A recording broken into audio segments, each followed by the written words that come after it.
ஐயோ அமுதா பாவம் நினைக்கிறதுக்கு நீ என்ன அவங்க அண்ணன் மகளா இல்ல தம்பி மகளா இல்ல சொந்தம் விட்டு போயிடக்கூடாதுன்னு மாமா மகளா உன்னை கல்யாணம் பண்ணி வைக்கிறதுக்கு? ப்ராஜெக்ட்ல நீ ஜெயிச்சு காட்டணுங்கிற வெறியில பழைய வைத்தறிச்சல மனசுல வச்சுக்கிட்டு எனக்கு உங்களுக்கு எதிரியான அந்த ராவ் கம்பெனில போய் வேலைக்கு சேர்ந்திருக்கானா என்ன அர்த்தம்? என்ன அவமானப்படுத்தணும், கேவலப்படுத்தணும், கூப்பிட்டு வச்சு அசிங்கப்படுத்தணும் தானே?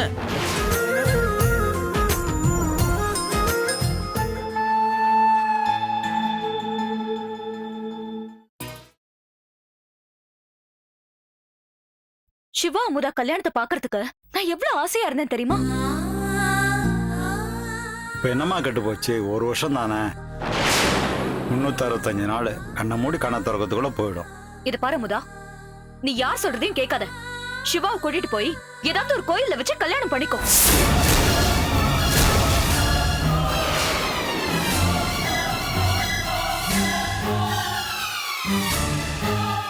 என்ன அப்படி பாக்குறீங்க? இது பாரு, நான் சொல்றது கேளு. சிவாவை கூட்டிட்டு போய் ஏதாவது ஒரு கோயில்ல வச்சு கல்யாணம் பண்ணிக்கோ. என்னம்மா சொல்ற? பெரியவங்களா பார்த்து பேசி முடிவு பண்ணி ஒரு நல்ல நாள் பார்த்து நிச்சயதார்த்தம் பண்ணி முடிச்சு அவங்க கல்யாணத்துக்கு நாள் குறித்து பத்திரிக்கைலாம் அடித்து தெரிஞ்சவங்க சொந்த பந்தம் எல்லாரும் கொடுத்து அவங்க ஆசீர்வாதத்தில் தான் அந்த கல்யாணம் நடக்கணும்னு நாங்கள் இருக்கோம். நீ என்னடானா கோயிலுக்கு மாப்பிள்ளையை கூட்டிகிட்டு போய் மாலையை மாற்றி தாலியை கட்டி கல்யாணத்தை பண்ணிக்கன்னு சொல்கிறியம்மா. படித்தவ, நல்லவ, நல்ல குடும்பத்து பொண்ணு, இந்த மாதிரி தப்பான வழியை காட்டுறியம்மா. நீ இப்படி சொல்லுவேன்னு நான் கொஞ்சம் கூட நினச்சி பார்க்கலாமா? நானும் இப்படி சொல்லுவேன்னு நினைச்சு கூட பார்க்கல. பெரியவங்களா பார்த்து பேசி நிச்சயம் பண்ணி ஏற்பாடு பண்ண கல்யாணத்தை நடத்த பெரியவங்களே தடையா இருந்தா சின்னவங்க எப்படித்தானே பேசணும்? நான் இந்த கல்யாணத்துக்கு யாருமே தடை சொல்லலம்மா. சம்பந்தி திடீர்னு இப்படி இறந்து போயிடுவாருன்னு யாருக்குமா தெரியும்? நடக்கக்கூடாது நடந்து போச்சு. நடக்க கூடாதது நடந்துருச்சுங்கிறதுக்காக நடக்க வேண்டியதை நடக்க விடாம பண்றதா? என்னம்மா நீ இப்படி பேசினா எப்படிம்மா? வேற எப்படி பேச சொல்றீங்க? எந்த விஷயத்த வேணாலும் ஆற போடலாம். ஆனா கல்யாணங்கிறது அப்படி இல்ல. பார்த்தோமா, புடிச்சு போச்சா, கலந்து பேசணுமா, முடிவு பண்ணோமா, கல்யாணத்தை நடத்தணுமான்னு இருக்கணும். அதை விட்டுட்டு மாப்பிள்ளையோட அப்பா செத்து போயிட்டாரு, தாத்தா செத்து போயிட்டாரு, பாட்டி செத்து போயிட்டாங்கன்னு 6 மாசம் தள்ளி வைக்கிறது, 1 வருஷம் தள்ளி வைக்கிறதெல்லாம் வேலைக்கே ஆகாதுப்பா. 1 வருஷங்கிறது எவ்வளவு பெரிய கேப் தெரியுமா? என்ன வேணாலும் நடக்கலாம். பொண்ணு மனசு கடல்ல போட்ட நங்கூர மாதிரி, கப்பல் நகராம அதை ஒரே இடத்துல நிறுத்தி வைக்கிற மாதிரி அது அப்படியே நிலையா இருக்கும். ஆனா ஆம்பளை மனசு தண்ணில போட்ட தூண்டில்ல மிதக்கிற தக்க மாதிரி அங்க எங்கன்னு அலப்பாயும். இன்னைக்கு இவள பிடிச்ச சிவாவுக்கு நாளைக்கு வேற யாரையாவது பிடிச்சா என்ன பண்றது? என்ன பேசுற ரஞ்சினி? சிவா அப்படியெல்லாம் மாறுறாளா? நீ சிவாவ சிவாவா பாக்குற, ஆனா நான் சிவாவ ஆம்பளையா பாக்குறேன். சிவாவோட அம்மாவை உன் மேல ஆசைப்பட்டாங்க, சிவா தானே உன் மேல ஆசைப்பட்டாரு. அவர்தான் இந்த பொண்ணு எனக்கு பிடிச்சிருக்கு, கல்யாணம் பண்ணி வைங்கமான்னு அவங்க அம்மா கிட்ட போய் சொன்னாரு. மக ஆசைப்பட்ட பொண்ணு, அது மட்டும் இல்லாம அவங்களுக்கும் உன்னை பிடிச்சிருக்கு, கல்யாணத்துக்கும் சம்மதிச்சாங்க. நாளைக்கு எனக்கு அமுதாவை பிடிக்கல, அமுதா வேண்டாம், எனக்கு குமுதாவை பிடிச்சிருக்கு, குமுதாவை கல்யாணம் பண்ணி கொடுங்கன்னு அவங்க அம்மா கிட்ட சொன்னா முடியாதுன்னு சொல்ல போறாங்க? அவங்களுக்கு அவங்க பையன் சந்தோஷம் தான் முக்கியம். சரி பாரு, உடனே குமுதாவை கல்யாணம் பண்ணி வச்சிருவாங்க. ஐயோ அமுதா பாவம் நினைக்கிறதுக்கு நீ என்ன அவங்க அண்ணன் மகளா இல்ல தம்பி மகளா இல்ல சொந்தம் விட்டு போயிடக்கூடாதுன்னு மாமா மகளா உன்னை கல்யாணம் பண்ணி வைக்கிறதுக்கு?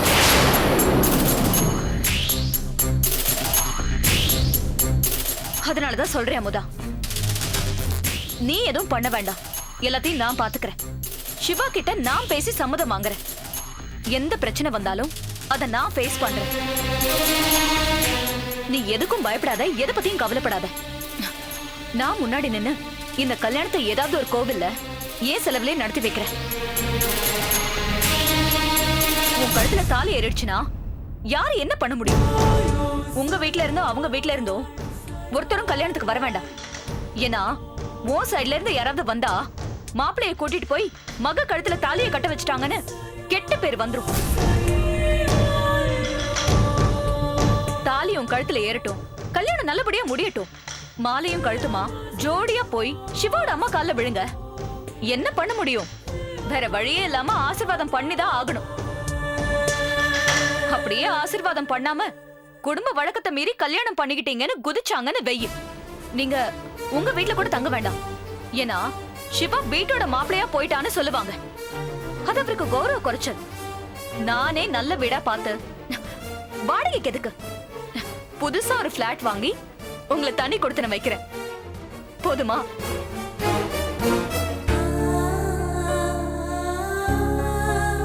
என்ன யோசிக்கிற முதா? என் மேல உனக்கு நம்பிக்கை இல்லையா? சேச்சே, அப்படியெல்லாம் ஒண்ணும் இல்ல. நீ என் மேலயும் என் கல்யாணத்து மேலயும் இவ்ளோ கேர் எடுத்துக்கிறத நினைச்சா சந்தோஷமா தான் இருக்கு. ஆனா ஏற்கனவே சொன்ன மாதிரி நாங்க ஒரு வட்டத்துக்குள்ளே வாழ்ந்து பழகிட்டோம். அந்த வட்டத்தை விட்டு வெளியே வர தைரியம் எனக்கு இல்ல. அது மட்டும் இல்ல, பெரியவங்க சொல்றத மீறி நடக்கிற துணிச்சல் எனக்கு வராது. சிவாவோட அம்மா சொன்ன மாதிரி 1 வருஷம் கழிச்சு கல்யாணம் நடக்கட்டும். என்ன பொறுத்த வரைக்கும் 1 வருஷங்கிறது ரொம்ப ஈஸியா நகர்ந்துடும். ஏன்னா அது வரைக்கும் நான் வீட்டுல உட்காந்துட்டு இருக்க போறது இல்ல. மறுபடியும் வேலைக்கு போக ஆரம்பிச்சிட்டேன். என்ன சொல்ற? மறுபடியும் வேலைக்கு போறியா? ஆமா ரஞ்சினி, என் மேல சந்தேகப்பட்டதுனாலதான் ராவ் கம்பெனி வேலையை நான் தூக்கி எறிஞ்சிட்டு வந்தேன். ஆனா அந்த ராவே எனக்கு கால் பண்ணி உன் மேல சந்தேகப்பட்டது தப்பு, என்ன மன்னிச்சிடு, திரும்பவும் வந்து வேலையில ஜாயின் பண்ணுன்னு என்ன ரிக்வெஸ்ட் பண்ணி கேட்டாரு. ஆனாலும் எனக்கு இஷ்டம் இல்லதான். அப்பாவும் அம்மாவும் கம்பல் பண்ணதுனாலதான் நான் திரும்பவும் ஜாயின் பண்ணிட்டேன். நீ மறுபடியும் வேலையில ஜாயின் பண்ணது எனக்கு ரொம்ப சந்தோஷமா இருக்கு. வேலையில ஜாயின் பண்ண விஷயத்த என்கிட்ட சொல்லவே இல்ல. சரி, நீ தான் சொல்லல. சிவா கூட என்கிட்ட நீ வேலையில ஜாயின் பண்ணத சொல்லவே இல்லையே. 2 பேரும் பேசி வச்சுக்கிட்டு சொல்லக்கூடாதுன்னு இருக்கீங்களா? நான் உங்க போட்டி கம்பெனி எம்டி ஆச்சே, அதனாலயா? சேச்சே, இல்ல, அப்படியெல்லாம் இல்ல. நான் மறுபடியும் வேலையில, அதுவும் ராவ் கம்பெனில வேலையில சேர்ந்தது சிவாவுக்கே தெரியாது. சிவா கிட்ட சொல்லலையா? ஏன் சொல்லல? இல்ல ரஞ்சினி, அப்பா இறந்தது, அம்மா பேசாம இருக்கிறது, கல்யாணம் தள்ளி போனதுன்னு ஏகப்பட்ட பிரச்சனைகள் இருக்காரு சிவா. இந்த நேரத்துல இந்த விஷயத்தை எப்படி சொல்றதுன்னு தான் நான் அவர்கிட்ட எதுவுமே சொல்லாம இருந்துட்டேன். ஓ, அதுவும் சரிதான். சரி, நான் சொன்னத மறுபடியும் நல்லா யோசிச்சு பாரு, சரியா? அப்பா வரேன்பா. சரிம்மா. வா திவ்யா. ஓகே.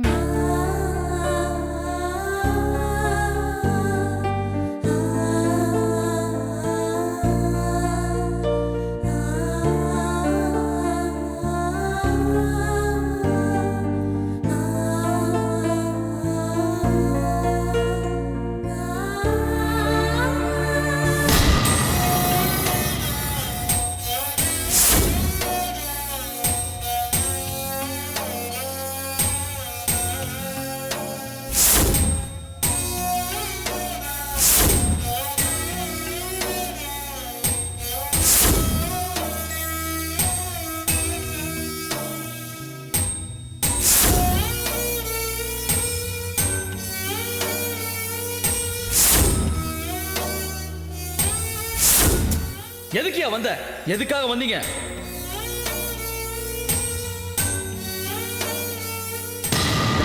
இந்த ஒரு நல்ல அப்பனும் கிடையாது, ஒரு புருஷனும் கிடையாது, ஏன் மனுஷனே கிடையாது. நீ ஓடி போனவர் ஒரேடியா போய் தொலைய வேண்டியதானே? விட்டு சனியன் தலை மூழ்கிருப்பேன்.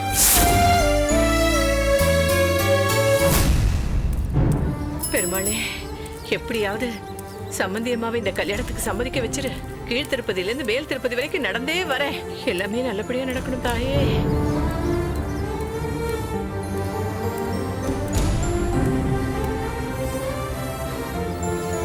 கடவுளே, உன்னதான் நம்பி வந்திருக்கேன். வாங்க ஆண்டி. மாமா வரலையா? மாமா ஆபீஸுக்கு போயிருக்காரு. நான் சும்மா இந்த பக்கம் வந்தேன், அப்படியே அம்மாவை பார்த்துட்டு போலான்னு. அப்ப இந்த பக்கம் வந்ததுனால வந்தீங்க, எங்களை பார்க்க வரல? இவன் இந்த அக்காவை விட வில்லங்க பிடிச்சவளா இருக்கா. அக்கா குரங்கு குட்டினா தங்கச்சி கண்ணு குட்டி போல இருக்கு. என்ன சொல்றதுன்னு யோசிக்கிறீங்களா அத்தை? பொண்ணும் சொல்ல வேண்டாம், சும்மா கிண்டலுக்கு தான் கேட்டேன். பெருமாளே, இவள மாதிரியே இவங்க அம்மாவையும் சிரிச்சு பேச வைப்பா. வசந்தி, அம்மா எப்படி இருக்காங்கம்மா? முன்ன மாதிரி எல்லாம் நல்லா இருக்காங்கன்னு சொல்ல முடியாது அத்தை, அப்படியேதான் இருக்காங்க. பாவம்மா, எந்த பொம்பளையும் புருஷனுக்கு முன்னாடி பூவோடையும் பொட்டோடையும் போய் சேரணும்னு தான் ஆசைப்படுவாங்க. இப்படி புருஷனை அனுப்பி வச்சுட்டு நடப்பணமா நடமாடணுங்கிறது நினைச்சு பாக்குறதுக்கே ரொம்ப கஷ்டம்மா. பாவம், உங்க அம்மா எப்படிதான் தாங்கிக்கிறாங்களோ. அத்தை, உள்ள வாங்க அத்தை. வாங்க வாங்க.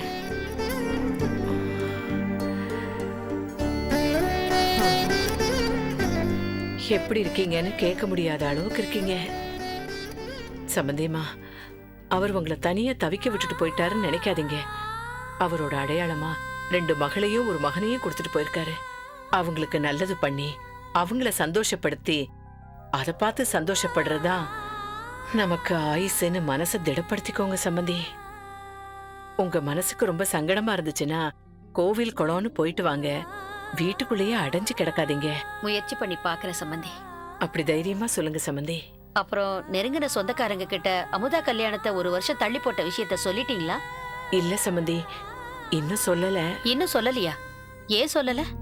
இல்ல, அன்னைக்கு ஏதோ 1 வருஷம் போகட்டும்னு சொன்னீங்க. அதுக்கப்புறம் ஏதோ மனசு மாறி நிச்சயம் பண்ண அதே தேதியிலேயே கல்யாணத்தை நடத்திடலான்னு சொன்னாலும் சொல்வீங்களோன்னு எதிர்பார்த்துக்கிட்டு இருக்கோம். என்ன பத்தி என்ன நினைச்சிட்டு இருக்கீங்க? அன்னைக்கு அப்படி சொன்னீங்க, இன்னைக்கு அதை மாத்தி சொல்ல மாட்டீங்களாங்கிறீங்க. அன்னைக்கு ஒண்ணு இன்னைக்கு ஒண்ணுன்னு பேச்ச மாத்தி பேசுற ஆளா நானு? அன்னைக்கு 1 வருஷம் போகட்டும்னு நான் என்ன பொறுப்பு இல்லாமலா சொன்னேன்? அவ அப்பாவுக்கு கொள்ளி வச்சிருக்கான். 1 வருஷம் கழிச்சு முதல் தேதிக்கு அப்புறம் தான் கல்யாணம் பண்ணணும். இது எங்க கொலை வழக்கம். அதையும் மீறி 1 வருஷத்துக்குள்ள கல்யாணம் பண்ணி வச்சா குடும்பம் விளங்காதுன்னு நான் சொன்னது உங்களுக்கு விளையாட்ட போச்சா? ஐயோ இல்ல சம்பந்தி, ஐயோ அப்படிலாம் இல்ல, கோச்சுக்காதீங்க சம்பந்தி. கோச்சுக்காம என்ன பண்றது? குடும்ப வழக்கத்தை மீறின பாவத்துக்கு என்ன ஆளாக சொல்றீங்களா? அவசரப்பட்டு கல்யாணம் பண்ணிட்டு வந்து எங்க வம்சம் விருத்தியாகாம போகணும்னு நினைக்கிறீங்களா? உங்க பொண்ணு இந்த வீட்டுல சந்தோஷமா வாழ வேண்டாமா? சம்பந்தி இல்ல சம்பந்தி. நான் இவ்வளவு சொல்லியும் கொஞ்சம் கூட என் பேச்ச மதிக்காம நீங்க நினைக்கிற மாதிரி நிச்சயம் பண்ண தேதியிலேயே உங்க பொண்ணு கல்யாணத்தை நடத்தணும்னு நினைக்கிறீங்களே. கல்யாணம் பண்ணணும்னு நினைச்சா உடனே மாப்பிளைய கூட்டிட்டு போய் உங்க மக கழுத்துல தாலியை கட்ட சொல்லுங்க. நான் வரல. நான் இங்க இப்ப வரவே இல்ல, உங்களை பார்க்கவே இல்லைன்னு நினைச்சுக்கங்க. நானும் அப்படியே நினைச்சுக்கிறேன். நான் வரேன்.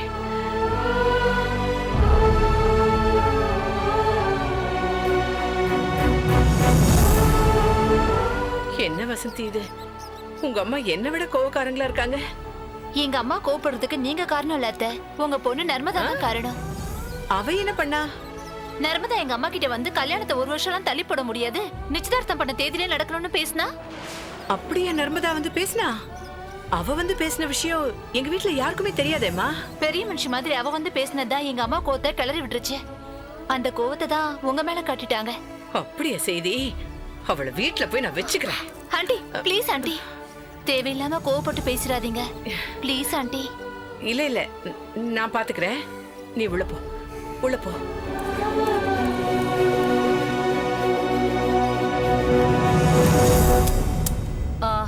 திவ்யா, அந்த ஸ்டோர் மேனேஜர் பார்த்த சாரதி வந்துட்டாரா?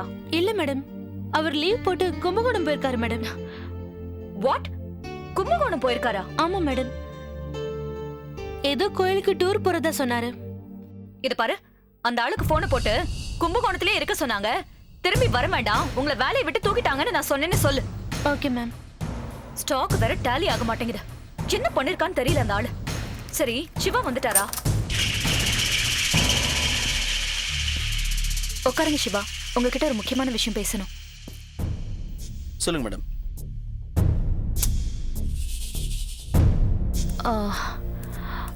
ஒரு புது ப்ராஜெக்ட் ஒன்று வந்திருக்கு. வழக்கம் போல நீங்க தான் டீம் லீடரா இருக்கணும். ஷூர், பண்றேன். போன தடவை பண்ண மாதிரியே உங்க என்கரேஜ்மெண்ட் இருந்தாலே போதும். ஈஸியா சக்சஸ் பண்ணிடலாம். நீங்க நினைக்கிற மாதிரி இந்த தடவை அவ்வளவு ஈஸியா சக்சஸ் பண்ண முடியாத சிவா. போன தடவை தோத்து போன கேக்கராவ் கம்பெனி இந்த தடவை எப்படியும் ப்ராஜெக்ட சக்சஸ் பண்ணி பழைய பொசிஷனை தக்க வச்சுக்க கடுமையா போராடுவாங்க. காம்படிஷன் ரொம்ப ஸ்ட்ராங்கா இருக்கும். இந்த சாஃப்ட்வேரை சக்சஸ் பண்றது மிகப்பெரிய பிரஸ்டீஜ் இஷ்யூ. ராவ் அதுக்காக என்ன விலை கொடுக்கவும் தயங்க மாட்டாரு, எவ்வளவு கீழே இறங்கவும் தயங்க மாட்டாரு. சக்சஸ் பண்ணணும், that's the only aim. Rao என்ன தகுதி பண்ணாலும் சரி, வின் பண்ண போறது கண்டிப்பா நாம தான். அவ்வளவு ஈஸியாலாம் வின் பண்ண முடியாது. ஏன்னா ராவ் கம்பெனில ப்ராஜெக்ட பண்ண போற டீம் லீடர் யாருன்னு உங்களுக்கு தெரியுமா? யாரு? அமுதா. அமுதாவா? எஸ், நம்ம அமுதாவே தான். அமுதா எப்படி ராவ் கம்பெனில? அவதான் எப்போ அங்கிருந்து ரிசைன் பண்ணிட்டாலே. அப்போ ரிசைன் பண்ணதும் உண்மைதான், இப்போ ரீஜாயின் பண்ணிருக்கிறதும் உண்மைதான். என்ன சொல்றீங்க? என்ன தெரியாத மாதிரி ஷாக்கிங்கா கேக்குறீங்க? என்கிட்ட சொன்னாலே மறுபடியும் கேக்கராவ் கம்பெனில ஜாயின் பண்ணிட்டேன்னு. என்கிட்ட சொல்லவே இல்லையே. என்னவோ பெரிய இவன் மாதிரி என்ன சந்தேகப்பட்டாரு அவரு. என் திறமை சந்தேகப்பட்ட இடத்துல நான் இனிமே சேர மாட்டேன்னு சொல்லிட்டு இருந்தா இப்ப என்ன மோத வச்சு போய் ஜாயின் பண்ண அவ? ஏற்கனவே ஒர்க் பண்ணிட்டு இருந்த கம்பெனி திரும்பவும் கூப்பிட்டுருக்காங்க, போயிருக்கா, அவ்வளவுதானே. இதுல என்ன பெரிய விஷயம் இருக்கு? இதுல என்ன இருக்குன்னு கேக்குறீங்க? இதுலதான் எல்லாமே இருக்கு. நான் போய் கேட்கிற கம்பெனில இருந்து ரிசைன் பண்ணிடாமதா அதை விட அதிகமான சேலரி, அதோட அதிகமான ஃபெசிலிட்டிஸோட ரஞ்சனி கம்ப்யூட்டர்ஸ்ல வேலை காத்துட்டு இருக்கு. வந்துரு, நம்ம 2 பேரும் ஒண்ணா ப்ராஜெக்ட் பண்ணலாம். ஒருத்தர் தோத்து ஒருத்தர் ஜெயிக்க வேண்டிய டெலிகேட்டான பொசிஷனுக்கு இடம் இல்ல. 2 பேரும் சேர்ந்து ஜெயிப்போம்னு சொன்னப்போ அப்படியெல்லாம் கூப்பிட்டதும் தூக்கி போட்டு வந்துட முடியாது. ரஞ்சனி ஒரு ஃப்ரெண்டா தான் என்னால பார்க்க முடியும். சம்பளம் கொடுக்குற முதலாளியை என்னால பார்க்க முடியாது. என் வேலை விடுறதை பத்தி நீங்களா முடிவு பண்ணக்கூடாது. அது என் பர்சனல் விஷயம். நான் தான் முடிவு பண்ணுவேன்னு சொல்லி என்னை அவமானப்படுத்திட்டா. நானும் பொறுத்துக்கிட்டேன். நான் வேலையை விட சொல்லும்போது விடாதவ ப்ராஜெக்ட்ல நான் ஜெயிச்சு அவ தோத்தது அவமானமா நினைச்சு வேலையை விட்டா. நான் வின் பண்ணதுக்கு ஜஸ்ட் ஒரு வாய் வார்த்தையா கங்க்ராச்சுலேஷன் கூட சொல்லல. ஆனா இப்போ ப்ராஜெக்ட்ல நீ ஜெயிச்சு காட்டணுங்கிற வெறியில பழைய வைத்தறிச்சல மனசுல வச்சுக்கிட்டு எனக்கு உங்களுக்கு எதிரியான அந்த ராவ் கம்பெனில போய் வேலைக்கு சேர்ந்திருக்கானா என்ன அர்த்தம்? என்ன அவமானப்படுத்தணும், கேவலப்படுத்தணும், கூப்பிட்டு வச்சு அசிங்கப்படுத்தணும் தானே. ஒரு பொண்ணுக்கு இவ்வளவு ஆணவம், அகம்பாவம், தாங்கிற ஈகோ இருக்கவே கூடாதுங்க. ராவ் கம்பெனில வேலைக்கு ஜாயின் பண்ணாங்கிற விஷயத்த உங்ககிட்ட சொன்னால அதே மாதிரி என்கிட்ட ஒரு வார்த்தை இல்ல, அட்லீஸ்ட் நேர்ல சொல்லாட்டி கூட போன்ல ஒரு வார்த்தை சொல்லிக்கலாம்ல. நீங்க உங்ககிட்ட சொல்ல என்கிட்ட கேட்கணும், நான் இல்லையேன்னு சொல்லி அசிங்கப்படணும். என்னடா கல்யாணம் பண்ணிக்க போறவங்க கிட்ட கம்பெனில ஜாயின் பண்ண விஷயத்த கூட சொல்லலையே. அப்ப இவங்களுக்குள்ள என்ன ரிலேஷன்ஷிப் இருக்கு, என்ன கம்யூனிகேஷன் இருக்கு அப்படின்னு என்ன பத்தி நீங்க கேவலமா நினைக்கணும் தானே? ச்சே, நான் அந்த மாதிரிலாம் நினைக்கல சிவா. நான் உங்களன்னு ஒரு உதாரணத்துக்கு தான் சொன்னேன் ரஞ்சனி, உங்களன்னு சொல்ல. நீங்களும் தப்பா நினைச்சுக்காதீங்க. நான் என்னைக்குமே உங்களை தப்பா நினைக்க மாட்டேன் சிவா. நான் உங்களை பத்தி ரொம்ப நல்லா புரிஞ்சு வச்சிருக்கேன். நீங்க என்ன புரிஞ்சு வச்சுட்ட அளவு கூட அவ என்ன புரிஞ்சுக்கல. அவ இப்பவே இப்படின்னா கல்யாணத்துக்கு அப்புறம் எப்படி எல்லாம் இருப்பாளோ எனக்கு பயமா இருக்கு ரஞ்சனி. ஒரு சில நேரத்தில் அவசரப்பட்டோம்னு கூட எனக்கு நினைக்க தோணுது. இது சரி வரும் தோணல ரஞ்சனி. சிவா,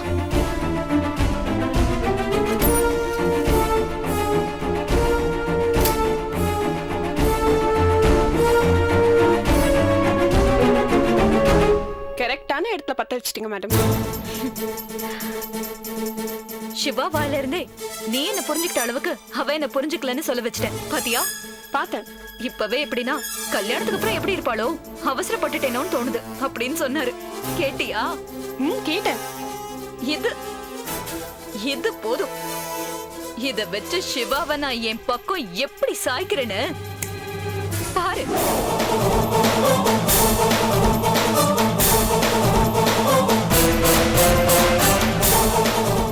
ரஞ்சனியின் திட்டப்படி அமுதாவை சிவா வெறுக்க ஆரம்பித்து விட்டானோ?